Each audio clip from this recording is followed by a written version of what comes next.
بیچ نہیں سکتے، کیونکہ خالق کل نے آپ کو خالق کل بنا دیا، دونوں جگہ ہے آپ کے قبضہ و اختیار۔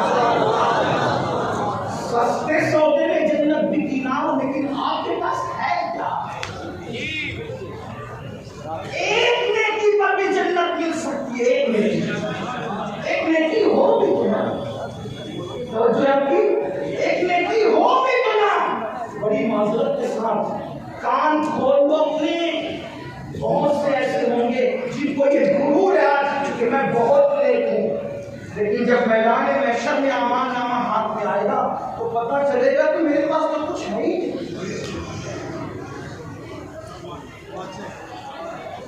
ہمارے پاس تو کچھ ہے ہی نہیں،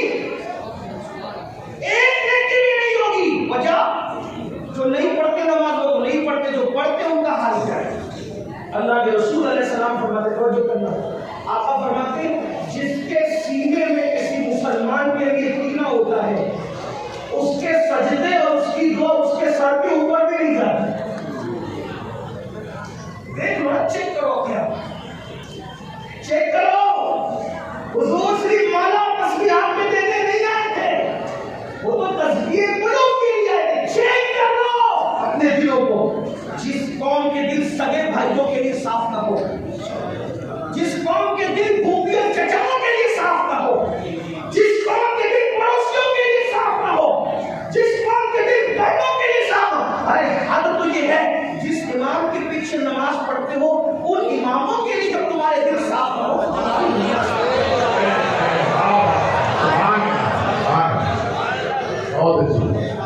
اگر کافر کے ہاتھ میں آئی فون دیکھا آپ کو کوئی اعتراض نہیں ہوتا، لیکن امام کے ہاتھ میں آئی فون آ گیا تو فوراً آنکھیں پھٹنے لگی، اس کے پاس آیا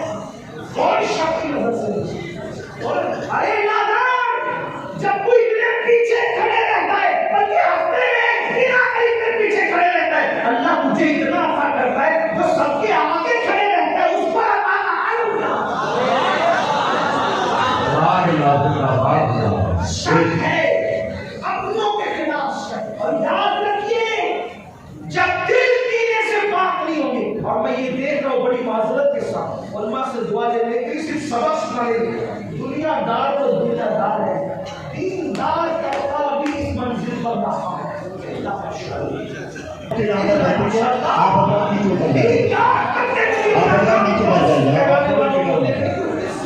جن کی دستار کے بچے یہاں پر بیٹھیں گے تو اپنی اگر کسی کی تکلیف ایسی ہو جائے تو ان کو اس پر بھی تکلیف بری ہو جائے تو بھی تکلیف ہوگی۔ آپ توجہ کرنا، کسی سے لوگ زیادہ پیار کرنے والے ہوں تو تکلیف ہوگی، مخالفت کرنے والے ہوں تو بھی ہمارے دین کا اچھا اپنے دین کو پاک اور صاف رکھنا کچھ اہمیت اس کی سمجھی نہیں، اور اللہ کے رسول دلوں کا تزکیہ کرنے کے لیے وہ یزکیہم ویعلمہم الکتاب والحکمہ، تعلیم بعد میں ہے، پہلے قرآن نے دلوں کا تزکیہ بیان کرنا، ہم تعلیم تو حاصل کر رہے، تزکیہ کہاں ہے؟ اور جب تک دل صاف ہو چیک کر لو اپنے اپنے دل کو، اپنے من پہ ڈوب کر تہجد گزارو، فجر پہ گھمنڈ کرنے والوں، ظہر پہ اترانے والوں،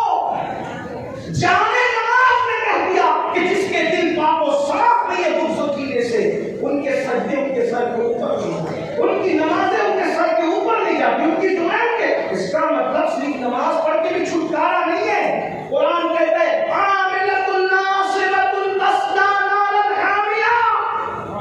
قرآن کہ قرآن میں چھوڑا ہی کچھ نہیں ہے، یہ بھی قرآن کا معجزہ ہے، گنی ہوئی آیتوں میں قرآن نے سب بیان کر دیا ہے، وَلَا رَتْبٍ وَلَا يَابِسٍ إِلَّا فِي كِتَابٍ مُبِينٍ، ہر رتب و یابس کو قرآن میں بیان کر دیا گیا ہے، کھول کھول کے بیان کر دیا گیا ہے۔ قرآن میں عاملۃ ناصبۃ تصلیٰ نارا حامیہ، عمل کر کے آئیں گے، محنت کر کے آئیں گے، پھر بھی جہنم میں ڈالیں گے، بے عمل نہیں، عمل ہوگا، عمل محنتیں ہوگی، محنتیں، وجہ ان کے دل صاف نہیں ہوں گے، پڑوسیوں کے لیے، بھائیوں کے لیے، بہنوں کے لیے، پھوپھیوں کے لیے، چچا تایوں کے لیے، دوستوں کے لیے، یاروں کے لیے، بلکہ قیامت کی نشانی یہ دیتی ہے، ہاتھ ملے گے دل نہیں ملے گے۔ عید میں گلے تو ملتے ہو، سینے سے سینہ ملتا ہے، دل تو ملا۔ اور ایک بات آپ کو بتاؤں، حضور نے جنتی ہونے کی نشانی بیان کی۔ آپ نے فرمایا اے انس صبح اس حال میں کرنا کہ تیرے دل میں کسی کے لیے کینہ نہ ہو۔ آقا فرماتا ہے، سنیں حدیث پاک کا مفہوم کیا فرمایا، اے انس صبح اس حال میں کرنا کہ تیرے دل میں کسی مسلمان کے لیے کینہ نہ ہو، یہ میری سنت ہے، اور جو میری سنت پر عمل کرے گا جنت میں میرے ساتھ جائے گا۔ اگر حضور کا ساتھ جنت میں چاہتے ہو دل کو صاف کرو۔ ہم تو دعا کر کے قبول نہیں ہوتی۔ سیدنا ابو ہریرہ دمشق گئے، ملک شام، جب دمشق گئے تو لوگوں نے کہا اے صحابی رسول آپ دعا کیجئے، توجہ کرنا، آپ دعا کیجئے۔ صحابی کی دعا ہم سب کے حق میں قبول ہوگی۔ حضرت ابو ہریرہ نے فرمایا ایک ہی شرط پہ دعا کروں گا، توجہ ہے نا آپ کی توجہ، بہت اچھے سے سن رہے ہو لیکن مزید توجہ، بہت اہم موڑ پر گفتگو آ رہی ہے۔ کیا فرمایا، ضرور دعا کروں گا، شرط ہے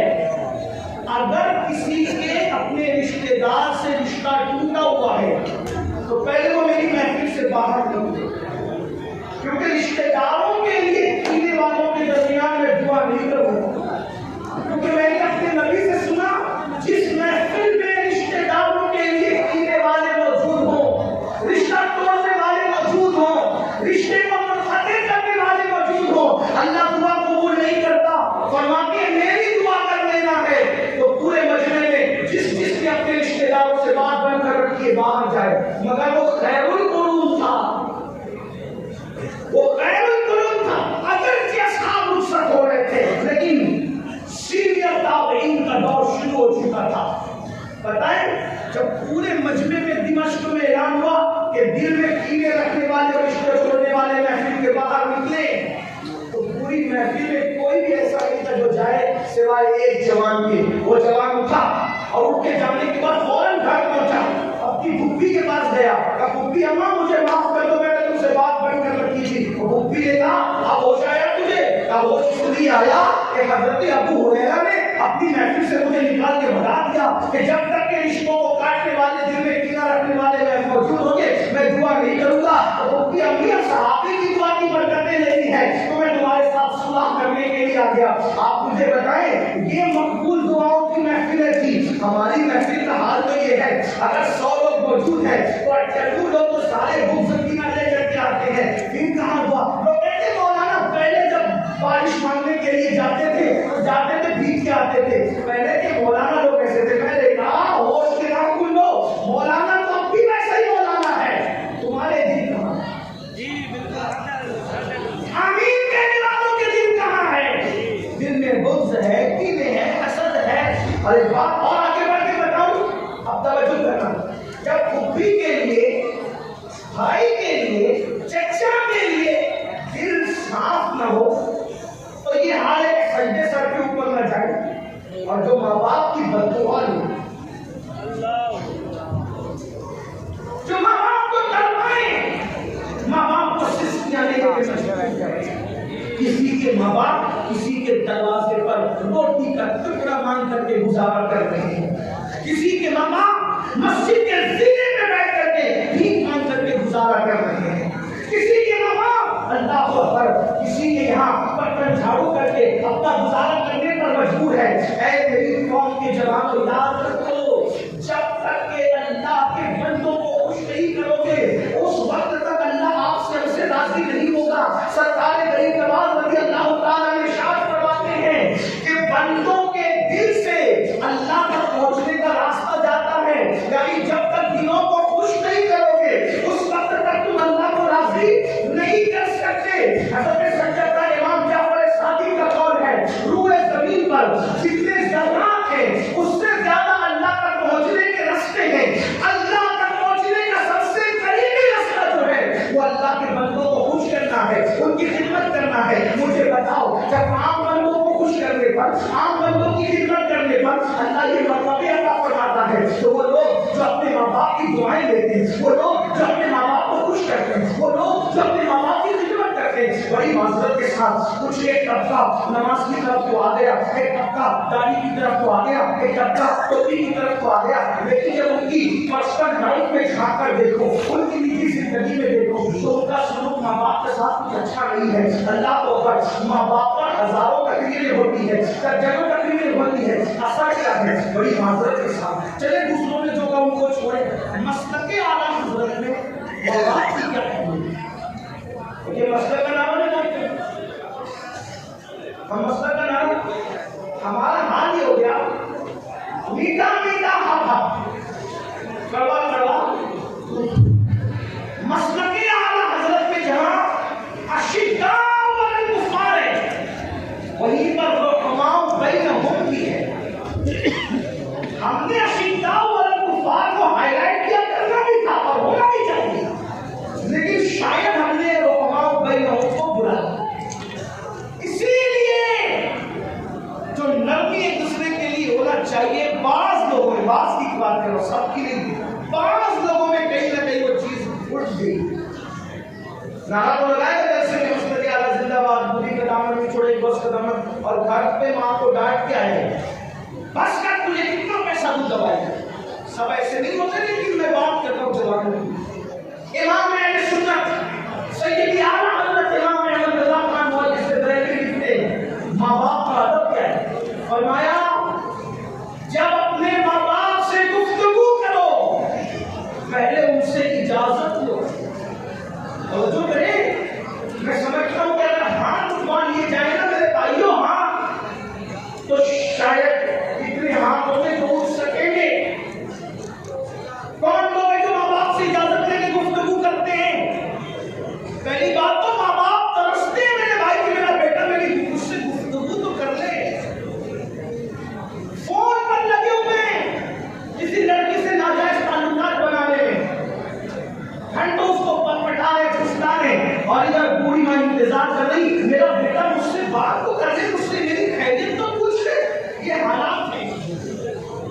بوڑھے ماں باپ سے بات کرنے کو فرصت نہیں، دوستوں کے پاس رات کے 3 بجے تک بیٹھ گئے، انٹرنیٹ سے کر کے رات کے 3-4 بجے تک بیٹھے، ماں باپ سے خیریت پوچھنے کا وقت نہیں۔ سنو میری امام لکھ رہے امام اہل سنت کہ جب ماں باپ سے بات کرنا ہو تو طریقہ یہ ہے کہ پہلے ان سے اجازت لو، اور اجازت لینے کے بعد بات کا طریقہ کیا ہو؟ ایک گٹی ایک گٹا ٹوکری ٹوکرا یہ سب نہیں، بلکہ فرماتے ماں باپ سے اجازت لے کر جب ان سے بات کرنے کا وقت آئے تو ایسے بات کرو جیسے غلام اپنے آقا سے بات کرتا۔